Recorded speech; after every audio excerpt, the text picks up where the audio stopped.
funcionando. Eh, Hoy nos acompaña el doctor Kurt Vogel. Eh, Él es maestro y doctor en Ciencias de la Tierra por parte del Centro de Geociencias en British.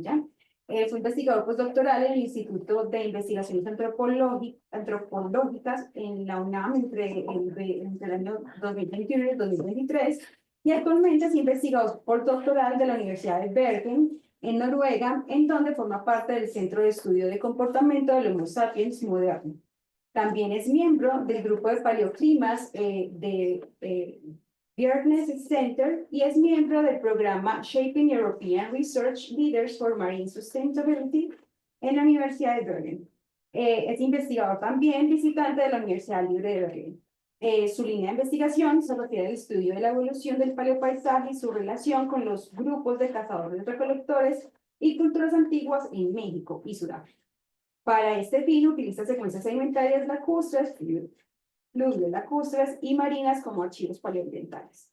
Entonces, les recuerdo que tenemos al final un espacio para las preguntas y bueno, muchas gracias por la charla y pues, Ok, bueno, pues más que nada gracias por la invitación, ¿no? Y siempre es bueno regresar a casa, platicar un poquito de ciencia. Y lo que hoy les quiero presentar es uno de mis proyectos que estoy elaborando principalmente en el Sapiens Center. Voy a hablarte un poco, bueno, también un poco de contexto de qué es el Sapiens Center. Y bueno, esos son los dos proyectos que estoy trabajando actualmente. Uno se refiere más como la evolución del paleopaisaje de una zona en Sudáfrica que es conocida como el pequeño Karoo o el Klein Karoo, que es su nombre en Afrikaans. Esa es una zona semidesértica y es interesante por diferentes rasgos que voy a comentarles. El segundo proyecto que trabajo actualmente son dos secuencias de núcleos marinos que se perforaron frente a la costa de Sudáfrica. El objetivo de los dos núcleos marinos es hacer una reconstrucción paleoclimática. Ya hay gente que trabaja en esto y mi idea era más enfocada a estudiar la presencia de unos estratos oscuros que son como el símil de lo que ocurre en el Mediterráneo, por ejemplo, de los sapropels, ¿no? Solo que esta vez no tendré como la oportunidad de compartirles lo de los núcleos marinos. Voy a enfocar la primera parte. Solo para ponernos en contexto, el Sapiens Center es un centro que depende de la Universidad de Bergen, para la que yo soy contratado actualmente. Yo dependo principalmente del Instituto de Geología y también estoy colaborando en el Instituto de Antropología y Arqueología.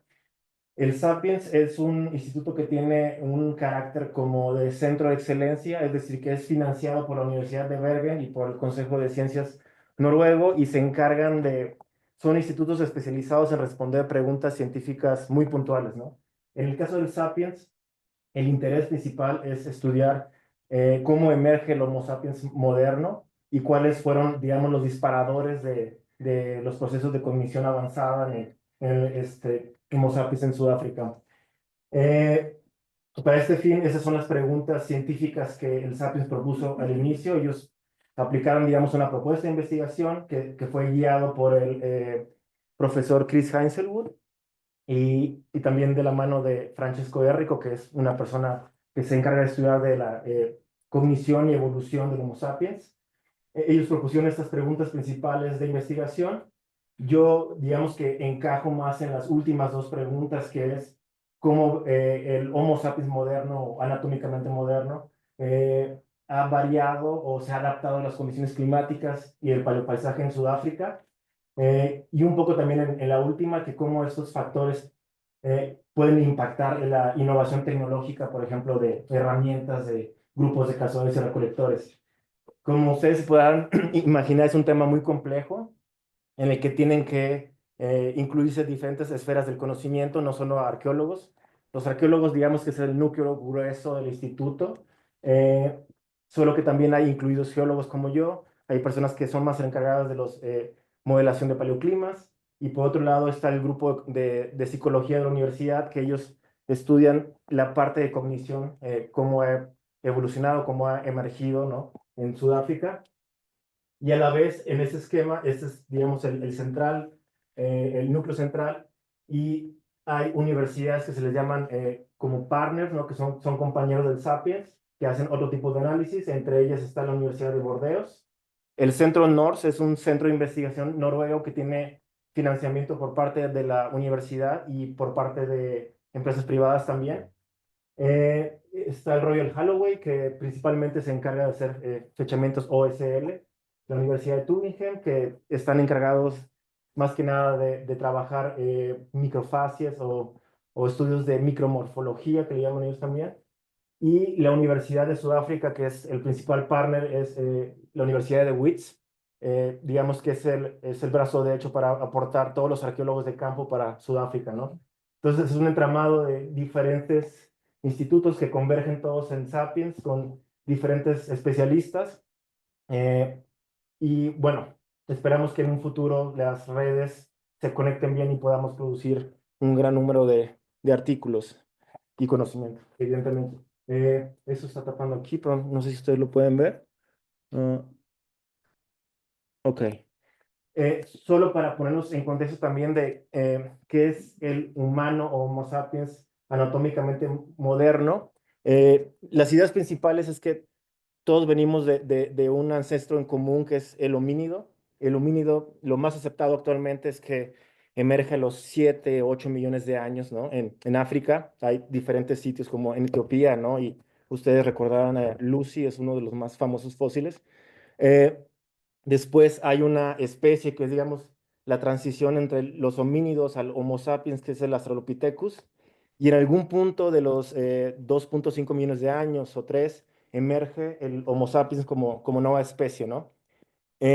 Lo interesante de cómo evaluar el proceso cognitivo del Homo sapiens es, hay algo que los arqueólogos llaman proxies cognitivos, ¿no? Y esos pueden ser de diferentes tipos. Uno es la aculturación del cuerpo, es decir, cómo ellos, los cazadores y recolectores, empiezan a hacer pintura del cuerpo como el body painting. Unos dicen que es de uso, digamos, para protegerse del sol. Hay una teoría de esto, hay otra que es más como ornamentación. Después hay algo muy interesante que son la producción de grabados en rocas o más bien alteraciones que se llaman ocres, que son hematita, digamos. En estos, de estos grabados es el de los más famosos que está en la cueva de Blombos en Sudáfrica. Se empiezan a ver grabados de patrones cada vez más complejos, digamos, ¿no? Otro es la producción de ornamentación, como estas conchas que ustedes ven aquí. Si pueden ver, tienen perforaciones porque los grupos de cazadores y recolectores las empiezan a usar también como collares, ¿no? Y en cierto punto, lo que también es muy interesante es que no solo usan un tipo de conchas, sino varios tipos. Entonces, eso quiere decir que hay una curación de las conchas. Empiezan a escoger diferentes tipos de conchas para diferentes ornamentos. Otro también es el uso ritual de grabados y esto, ¿no? Eh, digamos que lo que se creía anteriormente, o las hipótesis hace algunos años, es que la cognición y el Homo sapiens moderno emerge a los 40.000 años principalmente en Europa, ¿no? Eso quiere decir que cuando llega Homo sapiens a Europa y después hay la extinción de Neandertal, que hay miles de teorías de por qué esto ocurre, ¿no? Era lo más aceptado. Lo más relevante de Sudáfrica, o digamos donde inicia todo esto, o las preguntas, y que el Sapiens es parte de esto, es la excavación de Blombos Cape. Es un sitio icónico en Sudáfrica que se empieza a excavar más o menos en 1929 y a partir más o menos del 98 en adelante, el profesor Chris Heinzelwood empiezan a encontrar estos proxies de cognición, ¿no? Como estos grabados, ornamentación, y eso echa para atrás el proceso de cognición a más o menos 100.000, 70.000 años. A partir de este hallazgo, existen otros sitios en África, principalmente en Marruecos, en el norte, que es un sitio conocido como el Nasra, es una cueva, echa el proceso de cognición todavía más para atrás, 115.000 a 44.000 años, ¿no? Eh, Posiblemente tenga la oportunidad también de visitar este sitio este año para hacer algo de prospección alrededor. Eso es también interesante. En la zona de Levante, que es Medio Oriente, Hay también hallazgos de esos tipos de ocres con grabados, ¿no? Que echan, digamos, el proceso de cognición a 135.000 años, ¿no? Entonces, el Sapiens, esos son los principales sitios que está estudiando actualmente. Uno es el sitio de Blombos, ¿no? Que es, como les digo, empezó a ser excavado en el 29, se continúa a partir del 98 y yo tuve, digamos, la fortuna el año pasado de estar en la última excavación del sitio. Esta es la secuencia de ocupación. Esta es a lo que los arqueólogos llaman como secuencia de alta resolución de presencia humana, porque si ven, está lleno de ocres, ¿no? De herramientas, de restos de fogones también. Y en algún punto, a los 70.000 años, es un evento muy interesante hasta en nivel paleoclimático, paleoambiental. Parece que hay un periodo de aridez, ¿no? En donde hay una depositación de una duna que está a la parte alta de la secuencia y es donde ya no hay ocupación humana en la cueva, ¿no? En la última excavación que fue de marzo a abril del año pasado, empezamos en febrero más o menos. Bueno, excavaron los arqueólogos, yo no. Se excavó más de la secuencia de la base, digamos, y lo que se encontró ahí fue un fogón, que la idea es que puede tener más de 100.000 años, ¿no? Entonces, aunque la excavación ya se concluyó, hay un sinnúmero de materiales y herramientas y que se van a seguir analizando por años más, ¿no? Otro de los sitios importantes del Sapiens es Cliff Drift. Cliff Drift es algo que llaman complejo de cuevas, es decir, son dos cuevas. Lo más interesante es que el registro estratigráfico va más o menos de los 65.000 a los 59.000 años, pero hay algunos trabajos que dicen que se podría abarcar hasta el último máximo glacial, ¿no? Más o menos 23.000, 20.000 años. Y eso es muy interesante porque si bien es bien reconocida la transición del Early Stone Age al Middle Stone Age en Sudáfrica, no hay una transición clara del Middle Stone Age al Late Stone Age. Hay algo muy controvertido todavía. Entonces, la idea principal de excavar Cliff Drift es que nos podría arrojar información sobre esa transición al Late Stone Age. A la par se está excavando Classis River, esa excavación es en octubre principalmente. Y eso también es un complejo de cuevas, pero hay una cueva y un abrigo rocoso. Lo más interesante del sitio es que en una de las cuevas se han encontrado un sinnúmero de restos humanos, lo que podría indicar que ya hay como, digamos, la tradición de sepultar a los muertos, ¿no? Que también habla de procesos de cognición avanzada. Eh, Aquí están los núcleos que se perforaron que les comenté, son principalmente para el estudio de la corriente de agujas, que es una corriente marina que circula más o menos en esta dirección. Es uno de los principales controladores del clima de la zona. Estoy participando también en el estudio de estas secuencias marinas y yo cuando llego al Sapiens se me propone si tengo alguna idea de ampliar el trabajo de campo o ir a un sitio, podría hacerlo y yo propuse ir a esta parte que es conocido como el Pequeño Karoo y les voy a explicar primero mis razones de cuál era mi interés de la zona y después cómo he ido evolucionando con la idea, ¿no? Esa es una foto de un sistema de pan. Un pan, los pan son los lagos en Sudáfrica, tienen esta palabra, creo que también es Afrikaans, ¿no? Pero este es principalmente un pequeño lago, una cuenca endorreica, ¿no? Y es un lago alcalino, es muy bonito el sitio. Y fue uno de los principales sitios que escogí para trabajar. Cuando yo llego ahí, empiezo a hacer primero una revisión de literatura y lo que me encuentro es un trabajo muy interesante de Deacon, ¿no? Deacon fue un arqueólogo en Sudáfrica que trabajó en todas partes de Sudáfrica, hay artículos, excavaciones de él, ¿no? Y creo que a lo que él llega al final de su carrera como la idea fundamental que engloba todos sus trabajos y creo que es una idea muy bonita, es que él separa a los homínidos de los cazadores y recolectores del Middle Stone Age, ¿sí? Él dice que los homínidos son grupos de especialistas. Esto quiere decir que como homínidos ellos solo recurren a fuentes de agua y solo lo hacen por necesidad de obtener ciertos recursos para subsistir, digamos, ¿no? En cierto punto él también dice que al homínido hay que imaginarlo o pensarlo como una serie de animales que solo está buscando cubrir sus necesidades. Durante el Middle Stone Age, cuando viene, digamos, esta revolución cognitiva, si le podemos llamar así, hay un cambio diferente. Los grupos de cazadores y recolectores son nombrados generalistas, es decir, ellos empiezan a visitar diferentes tipos de paisajes y empiezan a cubrir otras necesidades, ¿sí? Hay algo muy interesante que menciona él, es que no solo cubren sus necesidades de agua y alimento, sino también de protección. Es decir, me voy a vivir a las cuevas, a los abrigos rocosos, bajo las planicies por comida, ¿no? Y en las planicies, donde hay planicies de inundación o lagos, ellos prefieren los sitios que hay, digamos, mesas de rocas, ¿no? Porque ellos también se pueden posicionar desde un punto de vista estratégico y observar si no hay depredadores, ¿no? Entonces, él hace una clara división entre especialistas y generalistas. Lo que él también concluye al final es que hay un cambio de percepción, ¿sí? Y eso es muy interesante también, que el homínido tiene, digamos, una cero percepción o digamos, del paisaje y esto empieza a incrementar de la mano de la evolución también del pensamiento, ¿no? Hay un trabajo reciente que me llamó mucho la atención que es de una colega inglesa que se llama Emily Hallinan, que ella dice, el área que yo trabajo en Sudáfrica, que es más o menos al norte donde yo estoy, parece que la hipótesis de Deacon aplica, pero solo aplicaría en un contexto regional, ¿no? Hablando de extensiones grandes de Sudáfrica. ¿Qué pasa cuando uno centra su atención en el estudio del paisaje de un sitio, o sea, de algo local, ¿no? Esto es más complejo.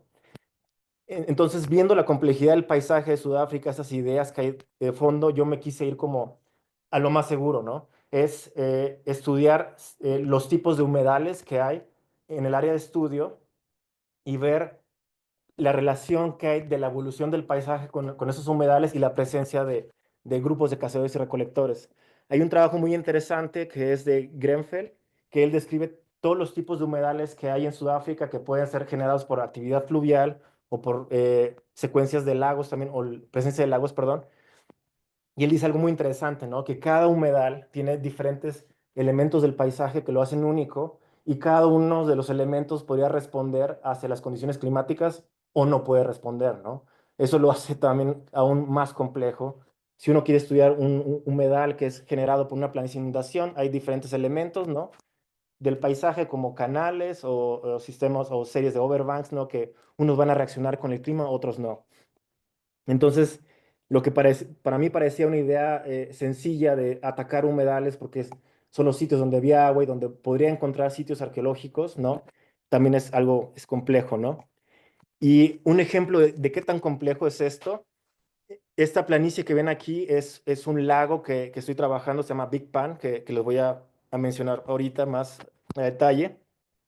Cuando yo llego a hacer mi trabajo de campo esto fue en marzo del año pasado, estaba totalmente seco, ¿no? Entonces yo estaba planeando hacer excavaciones en la parte central para estudiar la estratigrafía del sitio y en un solo día de precipitación, que fue una tormenta, fue este evento el 23 de marzo de 2024, anómalo, la planicie quedó inundada por completo, ¿no? Eso para mí primero fue como algo frustrante porque no pude hacer ninguna excavación en el centro del pan, pero a la vez observé diferentes cosas interesantes, ¿no? Yo me empecé a imaginar que qué pasaría si hubiera periodos más largos de alta precipitación y constante, ¿no? Esta planicie permanecería inundada, ¿sí? Y no habría un paisaje semiárido como el que está dominando en este momento, ¿no? Los canales que están cercanos o que de alguna manera también están conectados con este pan estarían activos también, aunque son canales muy locales.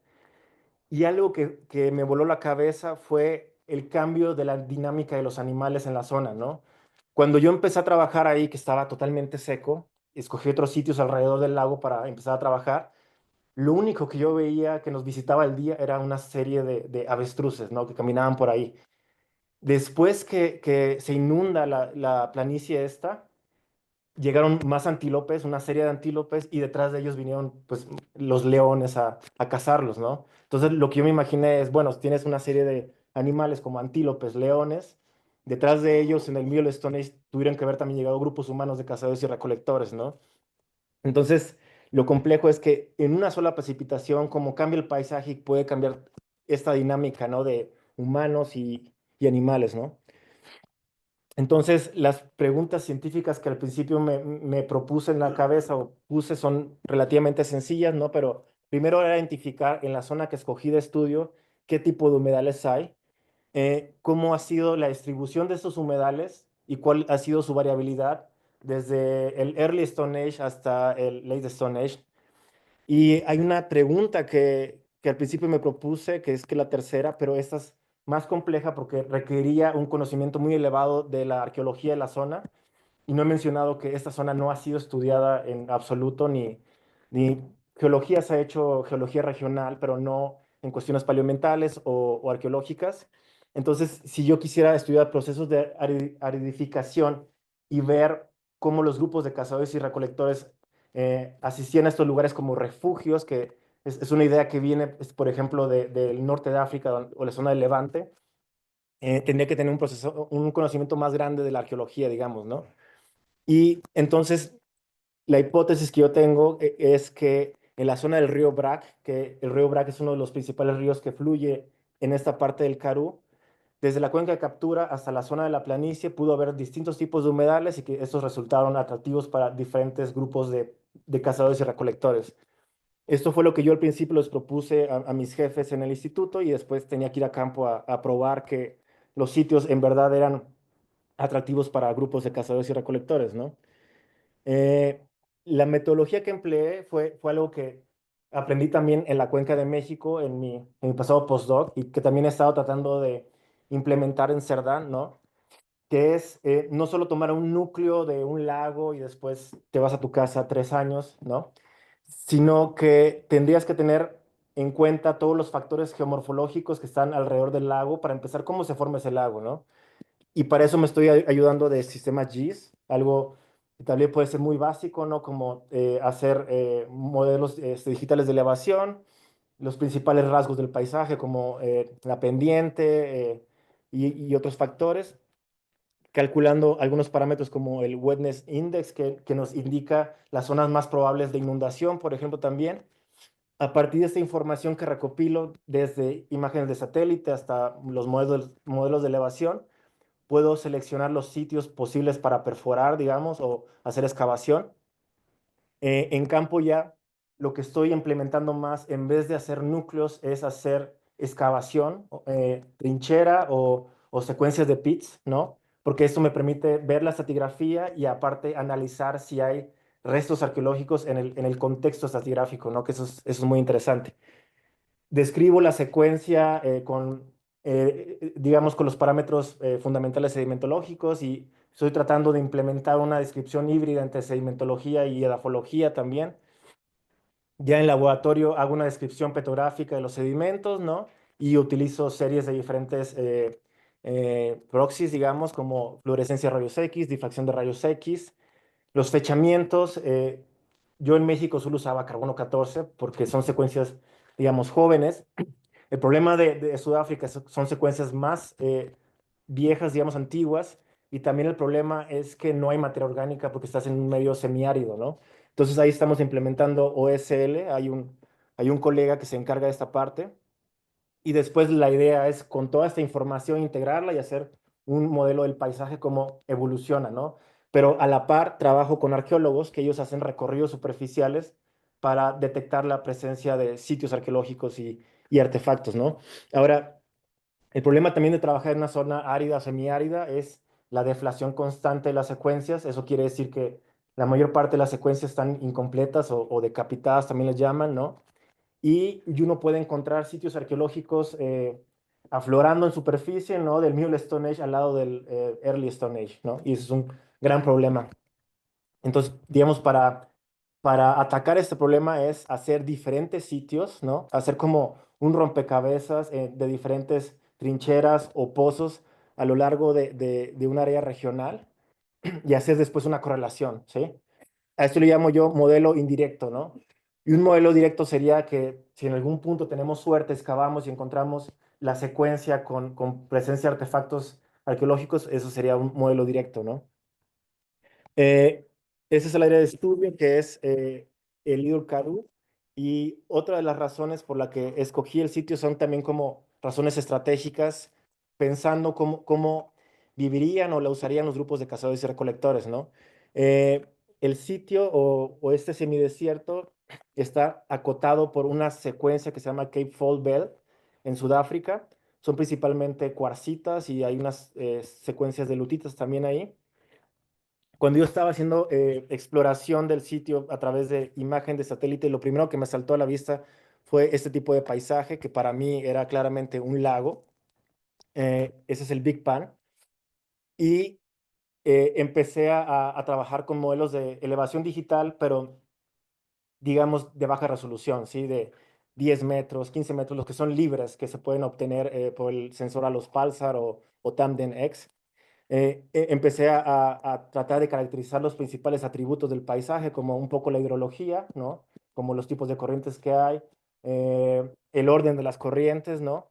Las pendientes, elevación, y a través de eso obtuve este factor que les he comentado previamente, que se llama Wetness Index, que nos indica las zonas más probables de inundación, ¿no? Cuando comparo los resultados de este modelo con las fotos de satélite, hacen un buen match. Y ahora, si lo pensamos desde un punto de vista arqueológico, esa zona tiene grandes atributos estratégicos, ¿no? Porque las partes bajas son planicies que se pueden inundar por diferentes procesos fluviales o lacustres también, pero hay zonas altas también, ¿no? En las zonas altas las visitamos también con el equipo de arqueólogos y hay sitios donde hay rock painting, que es arte rupestre, ¿no? Entonces, esto quiere decir que tienes diferentes elementos del paisaje donde puedes interactuar. En las partes altas tienes cuevas o rock shelters para protegerte y puedes bajar hacia las planicies.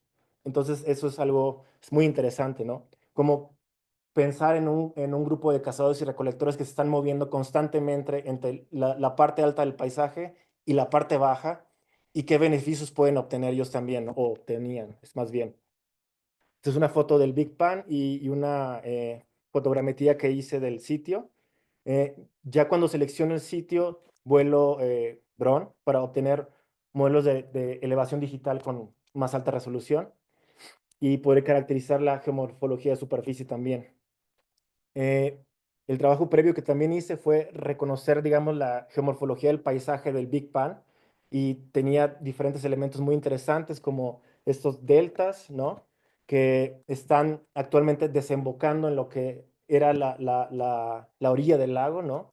Hay secuencias fluviales que parecen como entretensados, braided, eh, hay algo muy interesante que me llamó la atención alrededor del Big Pan, que era una secuencia que parecían como dunas y cuando fui al campo comprobé que sí eran secuencias de dunas que estaban en uno de los lados de este lago. Hice un mapeo también de la costa moderna del lago, digamos, ¿no? Hay otro tipo de elemento del paisaje muy interesante que son dunas de tipo copais o no recuerdo la traducción en español, pero lo que sugiere digamos, hay una erosión del paisaje constante que está trasladando gravas de las zonas de la alta pendiente, estas son gravas, y erosiona el suelo, pero las partes que quedan protegidas son porque hay una alta vegetación, y esa alta vegetación también sirve como trampa de polvo eólico, ¿no? Y los últimos elementos del paisaje que hemos reconocido son como estos coluviones, digamos, ¿no? Estando ya en campo, lo que hicimos fue tratar de corroborar lo que hicimos en observación de satélite al campo para hacer un mapeo de la geomorfología y hicimos una línea de sección. Sobre esta línea de sección hicimos muestreo en superficie para ver cuáles eran, digamos, la variabilidad de la textura de los sedimentos en superficie, dependiendo cada elemento del paisaje.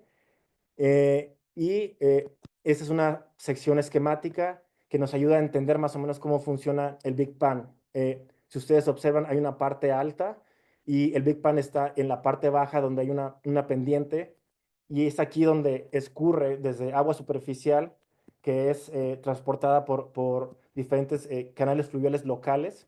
Y otra es que también estamos pensando que hay un manto acuífero que puede estar alimentando también a esa zona del pantano, del lago, ¿no? Lo interesante es que a la base de la secuencia del lago hay una lutita, que puede ser esta roca sello, que está permitiendo la formación y la acumulación de agua en la parte central, ¿no? Y algo que podría yo argumentar desde la observación de la geomorfología actual es que no es un sitio nada atractivo para establecer ni grupos de cazadores ni recolectores o campamentos estacionales, ¿no? Eh, con esta información que obtuvimos, hicimos este mapa y algo que fue muy relevante fue que encontramos un sitio arqueológico distribuido en uno de los márgenes de, el lago hacia la zona oeste más o menos. Y algo muy interesante es que encontramos esta secuencia de dunas, ¿no? Eh, Nos enfocamos más en estudiar o excavar la secuencia de dunas porque alrededor del lago hay una alta deflación, que las secuencias sedimentarias son alrededor de 30 a 40 centímetros. O sea, hay mucha erosión que no permite tener una secuencia completa. La secuencia de dunas está más completa y es lo que atacamos al principio, ¿no? Volando el dron aquí y con un factor de aspecto, identificamos que no es solo una duna, sino es un complejo de dunas que resulta ser más interesante. Y al excavarlas, identificamos que hay digamos, un núcleo central, que son arenas gruesas. Esas arenas gruesas que ustedes observan en esta parte de la secuencia y en esta, son arenas bien cementadas. Otra característica es que tienen alta bioturbación, son todos estos huecos que están aquí. Y al hacer mediciones de materia orgánica, son, digamos, los estratos de la secuencia donde tienen más materia orgánica. Otra cosa interesante es que estos cuerpos de arenas gruesas siempre están, digamos, al centro de la secuencia o en la parte baja, y sobre ella hay series de limos y arcillas, ¿sí? Entonces, lo que obtuvimos como hipótesis ahora central, que vamos a seguir trabajando, es este modelo que ha sido también ya propuesto anteriormente, ¿no? Digamos, para formar esta serie de dunas alrededor del lago. Primero se necesita que se deposite un cuerpo arenoso cerca de la costa del lago, ¿no? Que esto puede ser un Ford Dune o otro tipo de cuerpo arenoso que sirva como una barrera. Esto pasaría cuando el lago tiene un nivel alto. Si esto es cierto, esto quiere decir que en las condiciones actuales, la diferencia de elevación que hay del Big Pan, la parte central, a la parte alta de las dunas donde están esos cuerpos arenosos, es de 4 metros. Entonces, eso quiere decir que había una inundación de 4 metros en el pasado. Cuando hay procesos de evaporación del lago, lo que pasa es que queda expuesta a la superficie y por procesos de deflación, estos cubren a la secuencia previa de arenas o arenas gruesas, y que pueden ser los limos y arcillas. Entonces, lo que estamos viendo es que las dunas pueden ser unas secuencias de alta precipitación y a la vez de periodos de aridez, ¿sí? Y lo más interesante es, digamos, todos los artefactos que encontramos. Estas no son herramientas como tal. Los arqueólogos han identificado que se les llaman chunks and flakes, que son como los restos de las herramientas cuando las producen. Esto quiere decir que tenemos evidencia, por ejemplo, primero de que hubo un humedal en la zona. Actualmente estamos por hacer los fechamientos, y aparte que había presencia humana en el Middle Stone Age. Entonces esto resultaba ser un poco atractivo también, ¿no? Esa es la primera evidencia que tenemos en la zona de un sitio arqueológico como tal, y se está estudiando desde la lítica hasta otras cosas de las secuencias, ¿no? Cerca de la zona del Big Pan, al sur más o menos, acudimos a este sitio que es como un lomerío, digamos, que estamos trabajando en una reserva natural que se llama Zambona, y los rangers nos llevaron aquí porque a ellos les daba como curiosidad que había unas lomas cubiertas por boulders, por clastos grandes, ¿no? Cuando llegamos a hacer la prospección de la zona, encontramos que sí, hay un río que baja, y al parecer todos los clastos que son transportados por una corriente de alta energía son depositados en eventos de overbank hasta arriba de esta loma, ¿no? Y lo más interesante que encontramos aquí es que estos boulders o clastos grandes, ¿no? Fueron transformados en hachas de mano. Entonces, eso fue un hallazgo muy relevante en conjunto con el Big Bang. Y si recuerdan la hipótesis central que les platicaba de Deacon, ¿no? Esto de dos tipos de comportamiento. Uno son los especialistas, ¿no? Que eran el Early Stone Age. Estas hachas de mano son Early Stone Age, ¿no? Y que tal vez se centraban en zonas que solo recogían o eran, digamos, atractivas para recolectar agua. Ellos se centraban ahí, tenían los boulders, tenían el agua, entonces era algo, digamos, estratégicamente favorable. Y el cambio ocurre ya durante el Middle Stone Age. En este caso, en la zona del Big Pan que les acabo de mostrar, eh, todas las herramientas que se encuentran o restos de herramientas son Middle Stone Age, ¿sí? Eso quiere decir que ahí tenemos grupos de cazadores y recolectores que son más generalistas, ¿no? Entonces, hasta el momento, con esta prospección que hicimos, parece que esta hipótesis puede funcionar también en la zona de trabajo. Eh, ya para finalizar, ese es otro sitio que visitamos que no estaba, digamos, en el plan de trabajo al principio de la campaña de campo, pero a mí lo que me llamó la atención es que esta es una terraza fluvial, digamos, del río Brac. Y lo que me llamó la atención es que está expuesta por, digamos, algunos metros. Entonces uno puede ver la estratigrafía muy bien ahí. Y hay un estrato que es totalmente, digamos, discordante, entre comillas, con el resto de los demás, ¿no? Mientras a la base hay series de arenas estratificadas con esa estratificación cruzada. Esta parece un estrato masivo con limos y arcillas, ¿no? Parecería un evento de inundación. Entonces, acudimos al sitio, hicimos un vuelo de dron, esto es muy preliminar, identificamos algunos elementos del paisaje como algunas terrazas, como esta que está expuesta actualmente, que es donde hicimos el estudio de la estratigrafía, otro tipo de terrazas que son más antiguas, ese es perdón, el cauce actual del río, algunas barras de punta y esto.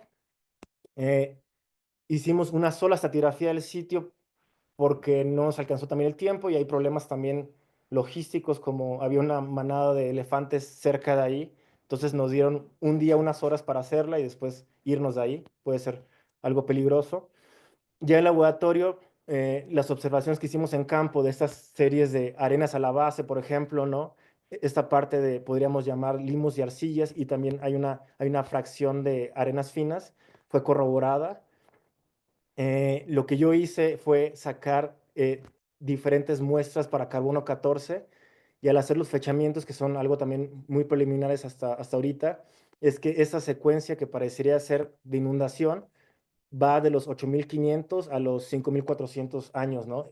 Entonces, eso quiere decir que podría haber sido un paisaje inundado de manera constante durante este periodo de tiempo. Eh, Leyendo algunos artículos esa semana, hay reportes de planicies de inundación muy cercanas al sitio de estudio y se observa aquí estos cuerpos, ¿no? Son cuerpos muy pequeños, no son planicies de inundación gigantescas, pero para mí son suficientes para hacer sitios atractivos para antiguos cazadores y recolectores. La idea de esta campaña de campo es hacer más estratigrafía y corroborar estas ideas, ¿no?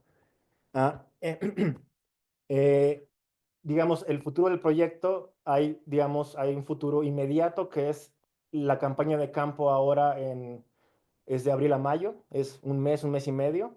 Y lo que vamos a hacer es que el sitio que les comento del Big Pan que encontramos en superficie va a ser mapeado adecuadamente por arqueólogos.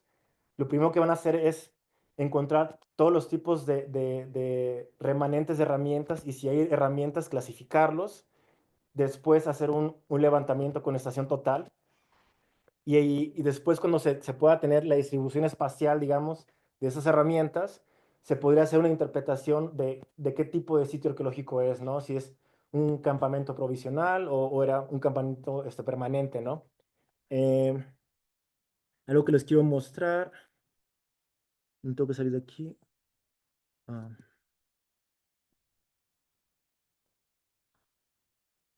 ok. Tengo que compartir la pantalla también, ¿verdad? Ok.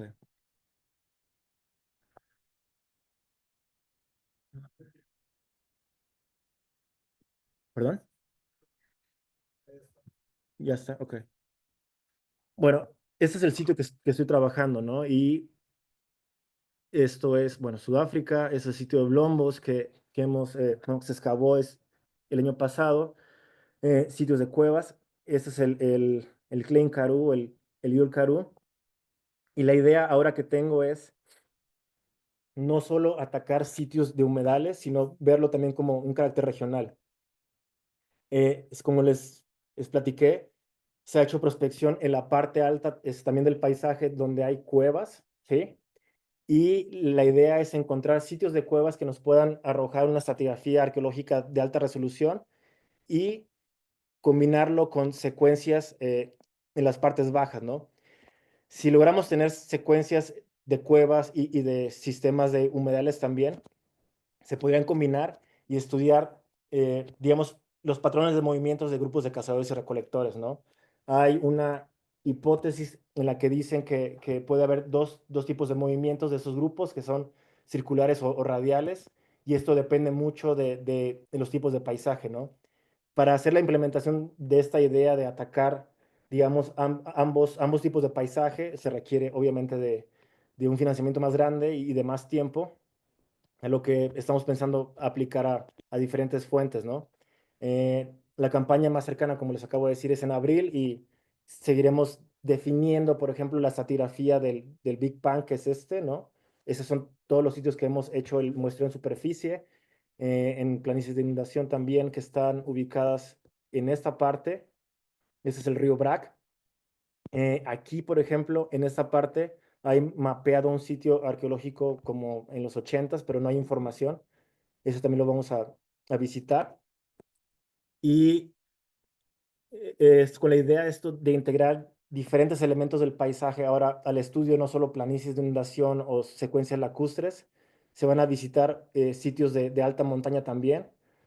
Hay uno que es muy interesante, por ejemplo, este que es una abanico aluvial que está rellenando una zona de presión y a la vez está formando un pequeño lago aquí, ¿no? Ese sería muy interesante de visitar y ver si también hay sitios arqueológicos. Y otro que nos interesa mucho es un río que está drenando hacia el este, digamos, del sitio de estudio y inunda esta parte, ¿no? Eh, Son las ideas que tenemos ahora, es como definir más esta estratigrafía de los sitios previos y atacar sitios diferentes, ¿no? Bueno, creo que ya cumplí mi cuota. Solo es para agradecer a las universidades, institutos que están colaborando activamente en el proyecto, ¿no? Y bueno, solo para darles las gracias.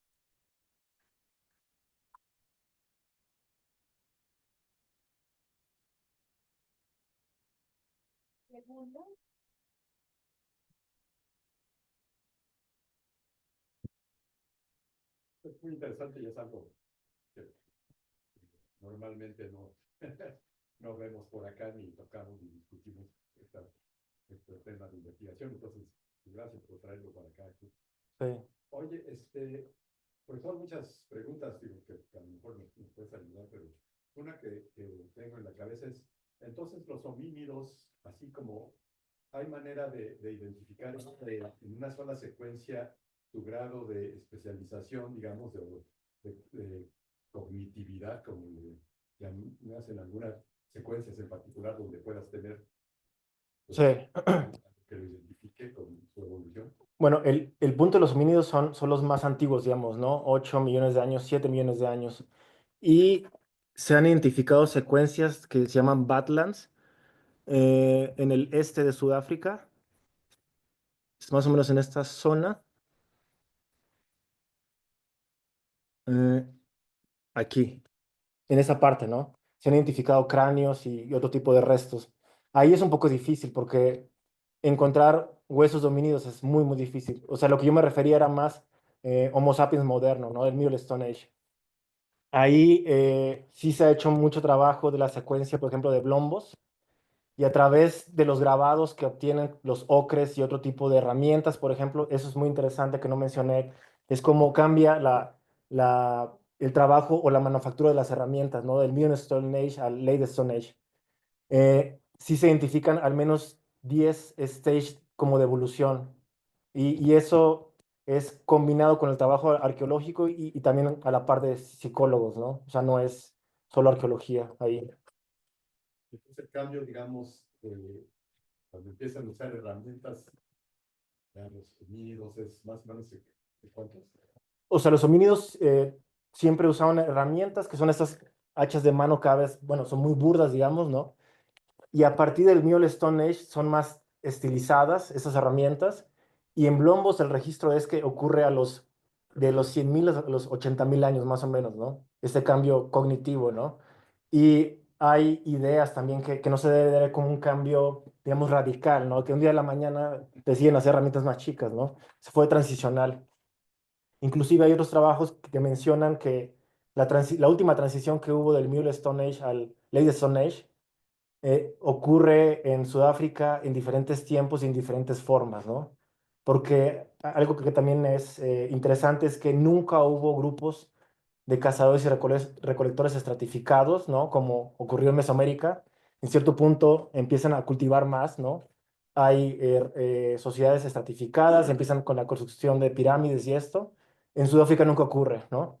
Actualmente hay grupos de cazadores y recolectores que se llaman San People, y ellos se dedican a agricultura, pero temporal, ¿no? O sea, no hay, digamos, sedentarismo, ¿no? Y esa es una pregunta muy interesante también, ¿por qué nunca se desarrolla el sedentarismo como tal hasta que llegan los holandeses y establecen una colonia ahí, ¿no? Está padre, ¿no? Ahorita, ¿no? Son un par de preguntas. La primera es, habla del Middle y Early Stone Age, pero no me cuadra temporalmente en años antes del presente. ¿Cuánto es? Porque, bueno, aquí usamos el arcaico, el preclásico. Digamos, ¿en qué temporalidad estamos hablando Ah, no, o sea, el Early Stone Age va de 2.5 millones de años a 300.000 años, ¿no? Eh, Middle Stone Age va de 300.000 años a esa es como la pelea actual, la discusión, hasta dónde llega, ¿no? Hay gente que lo pone a los 40.000 años, hay gente que lo pone a los 23.000 años, ¿no? O sea, ese límite no está bien definido, ¿no? piensas Stone Age? Primero, a mí lo primero que me llega a la mente es estas estructuras de Stone Age, ¿no? Pero bueno, es un tema mucho más. No, eso ya es Holoceno. Claro.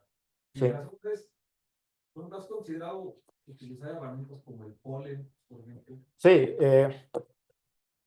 eso que hice o que les mostré es algo preliminar, ¿no? Es, digamos, los resultados de la primera campaña de campo. Entonces hay muchas cosas que ajustar, ¿no? Inclusive hay metodologías que traté de implementar que no funcionaron, ¿no? Y lo que estoy convencido es que aparte de trabajar con arqueólogos, tengo que trabajar con paleoecólogos, ¿no? Para hacer una definición o un modelado del paleopaisaje, tendría que también forzosamente conocer cómo varió la vegetación, ¿no? Entonces, sí estoy pensando en contactar gente que se interese, ¿no? El problema de aquí también es que es zona semiárida, tal vez el polen no se pueda preservar, ¿no? Tal vez tendrías que buscar a alguien que esté más especializado, perdón, en fitolitos, ¿no? Que son estas estructuras de sílice, ¿no? Que se preservan aún mejor. Algo que también olvidé como mencionar es esta como carencia de sitios, se les llaman open air sites, ¿no? Que no son los sitios de las cuevas, sino sitios en aire abierto, digamos, ¿no? Es muy difícil de encontrarlos en Sudáfrica y hay muy pocos, ¿no? Por eso también me interesé mucho en hacer esto. ¿Otra pregunta? Yo, la doctora. Gracias, qué padre plática, interdisciplinaria. Me queda un poco con la duda, ¿las cuevas están en cuarcitas o en qué tipo de roca es en donde están? Hay diferentes formaciones, pero... Ah, ¿la qué, perdón? Ajá. Sí, la primera en la zona esta que es, digamos, aquí, en Blombos, o sea, estas cuevas están en rocas carbonatadas, principalmente, ¿no? Y si nos vamos más a la zona de estudio que les mostré, esta secuencia, por ejemplo, o esta elevación se llama Warm-Wattenberg. Esas son cuarcitas nada más, ¿no? Entonces, no, son diferentes formaciones de lutitas y esto, ¿no? También lo interesante de ahí es que hay personas o geólogos que están trabajando esta parte de las rocas duras, ¿no? Para encontrar, digamos, la procedencia de los materiales usados para la producción de herramientas, ¿no? En este caso, cuarcita es muy importante para hacer hachas de mano y se está buscando también fuentes de Hornfels y otras cosas más, ¿no? Sobre lo otro que me comentó. Ah, sí, apenas estoy haciendo como hice difracción de rayos X en la Universidad de Berlín el verano pasado y lo que revisé rápidamente porque no he hecho todos los análisis, hay mucha también esmectita, ¿no? La que me llamó más como la atención, pero no he analizado bien todas las muestras todavía, ¿no? Solo estoy con fluorescencia ahorita, textura, la secuencia y materia orgánica también, ¿no? Sí.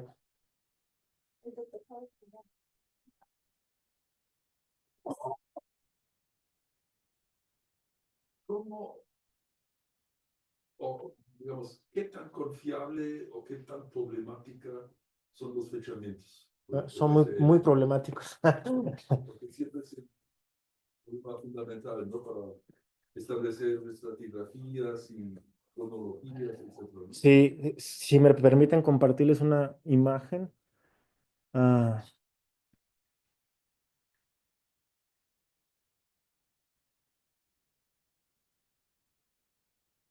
bueno, creo que no lo voy a encontrar ahorita.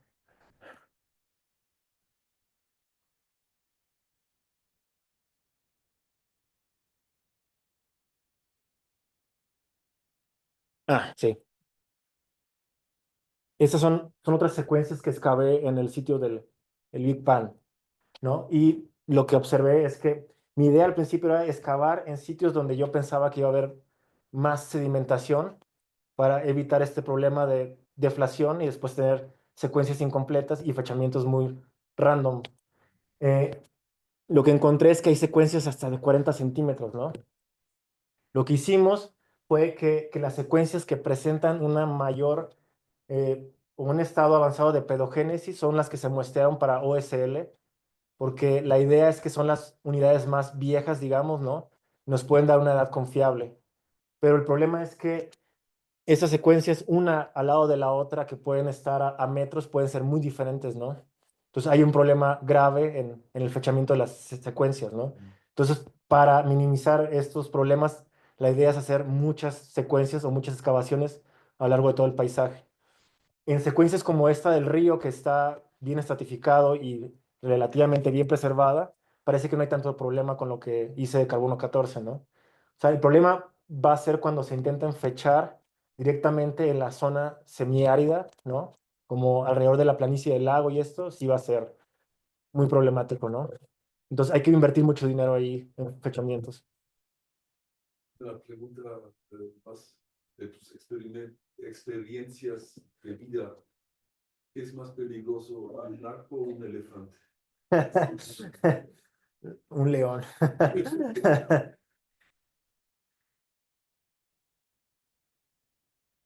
Ah, no, ya me acordé. Que como que dijiste que tus zonas de estudio eran donde había humedales actuales, ¿no? O sea, un lago al lado del arónico aluvial o así. ¿Qué tan seguro estás tú de que el paisaje era igual hace tantos miles de años que como Sí. ahorita? ¿Qué tan rápido cambia el paisaje? Sí, no estoy nada seguro, por eso estoy haciendo esas excavaciones ahí, ¿no? Y, o sea, lo que estoy seguro ahorita es que hay secuencias del Holoceno en este banco del río, ¿no? Eso estoy seguro porque hay fechamientos, ¿no? Y parece que puede llegar un poco más lejos hasta el GM, ¿no? El problema es esta parte del Big Bang, ¿no? Por eso que te digo de la erosión y esto, ¿no? Entonces, apenas estamos haciendo los fechamientos y ahí me esperaría encontrar edades suficientemente cercanas, aunque sea el mío el Stone Age, ¿no? Pero esa es como una hipótesis actual. Hasta que no tenga los datos, ¿no? O sea, no voy a saberlo. La evidencia que tengo es la arqueología ahorita directamente, ¿no? Que no ayuda tampoco de mucho, ¿no?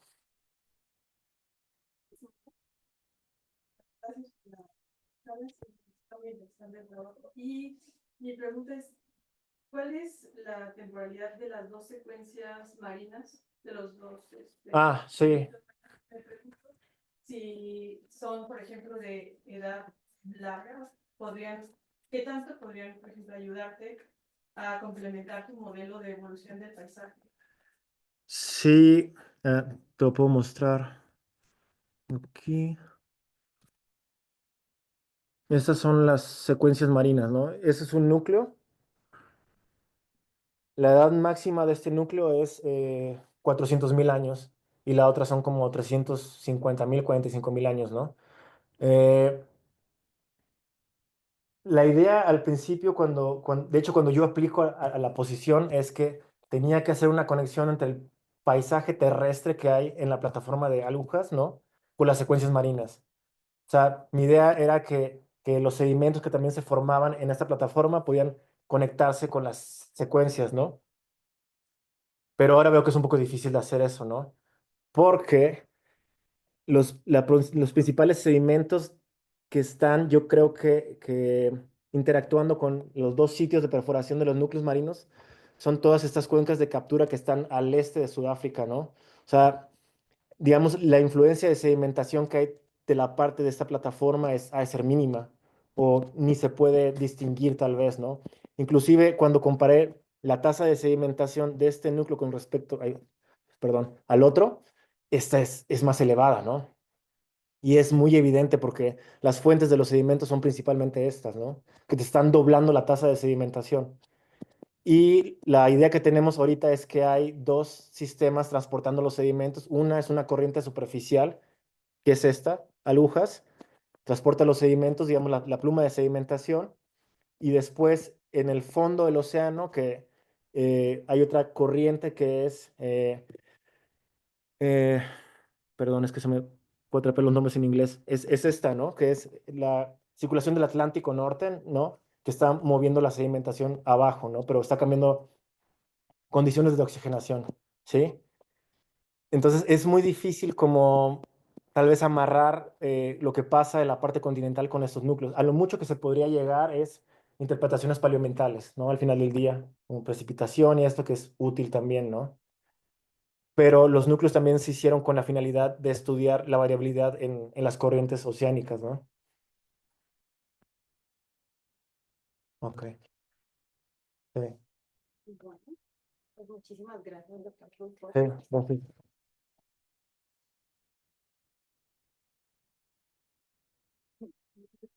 Muchas gracias. Muchas gracias. Sí.